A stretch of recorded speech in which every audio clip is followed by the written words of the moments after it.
ఆంధ్రప్రదేశ్ రాజధాని అమరావతిలో మౌలిక సదుపాయాలపై ఫోకస్ పెట్టింది ప్రభుత్వం. ఇప్పటికే పలు నిర్మాణాలకు సంబంధించి పనులు ప్రారంభమయ్యాయి. భవిష్యత్తులో ఎలాంటి ఇబ్బందులు లేకుండా అన్ని రకాల సౌకర్యాలు ఉండేలా ముందే ప్లాన్ చేసుకుంటున్నారు. సచివాలయంతో పాటుగా హైకోర్టు కూడా అక్కడే ఉండడంతో అమరావతి ప్రాంతానికి రాకపోకలు పెరిగాయి. భవిష్యత్తులో నిత్యం ప్రజలు సొంత పనులపై రాజధానికి రావాల్సి ఉంటుంది. ఈ క్రమంలో ఆ రద్దీకి తగిన విధంగా రవాణా సదుపాయాలు కల్పించాలని ఏపీఎస్ఆర్టీసీ భావిస్తోంది. అందుకే ఆర్టీసీ అమరావతిలో బస్టాండ్లు, డిపోలు, టెర్మినల్స్ నిర్మాణానికి భూములు కేటాయించాలని కోరుతోంది. భవిష్యత్తులో ప్రయాణికుల రద్దీని దృష్టిలో ఉంచుకొని సిఆర్డీఏకి ప్రతిపాదనలు కూడా పంపించింది. మొత్తం 165 ఎకరాల భూమిని కేటాయించాలని ఆర్టీసీ సిఆర్డీఏను కోరింది. ఆర్టీసీ కోరుతున్న ప్రతిపాదనలేంటో చూద్దాం.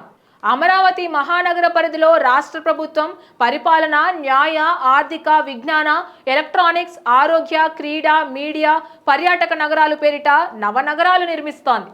ఈ 9 నగరాల్లో ఒక్కో బస్టాండ్, దానికి అనుబంధంగా డిపో నిర్మించనున్నారు.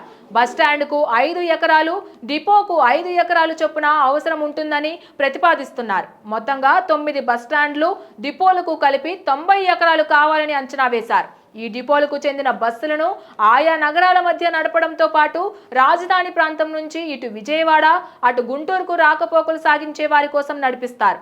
మరోవైపు దూర ప్రాంతాల నుంచి అమరావతికి రాకపోకలు సాగించే వారికి ఇబ్బందులు లేకుండా 3 చోట్ల ఇంటర్చేంజ్ టెర్మినల్స్ నిర్మించాలని భావిస్తున్నారు. ఉత్తరాంధ్ర, విశాఖ వైపు నుంచి వచ్చే బస్సుల కోసం ఒకటి, రాయలసీమ జిల్లాలు అలాగే చెన్నై, బెంగళూరు వైపు నుంచి వచ్చే బస్సుల కోసం మరొకటి, హైదరాబాద్ వైపు నుంచి వచ్చే బస్సుల కోసం ఇంకొకటి కలిపి మొత్తం 3 టెర్మినల్స్ అవసరమని అంచనా వేశారు. అమరావతికి 3 వైపులా దూర ప్రాంతాల నుంచి వచ్చే బస్సులు రాజధాని లోపలి వరకు వెళ్లాల్సిన అవసరం లేకుండా టెర్మినల్స్ అందుబాటులోకి తీసుకొస్తారు.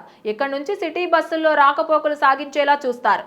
ఒక్కో టెర్మినల్కు 25 ఎకరాలు చొప్పున 3ంటికి కలిపి 75 ఎకరాలు అవసరమని అంచనా వేశారు. మొత్తంగా నవనగరాల్లోని బస్టాండ్లు, డిపోలు, 3 ఇంటర్చేంజ్ టెర్మినల్స్ కు కలిపి 165 ఎకరాలు కోరనున్నారు. ఈ మేరకు రాజధాని ప్రాంత అభివృద్ధి సంస్థకు లేఖ రాయడంతో పాటు ఈ విజ్ఞప్తిని ప్రభుత్వం దృష్టికి తీసుకువెళ్లేందుకు ఆర్టీసీ యాజమాన్యం సిద్ధమైంది.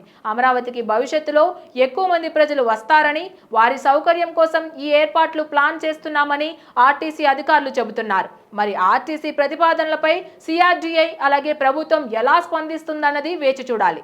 Please subscribe to the channel and download the Politicos app from the links in the description.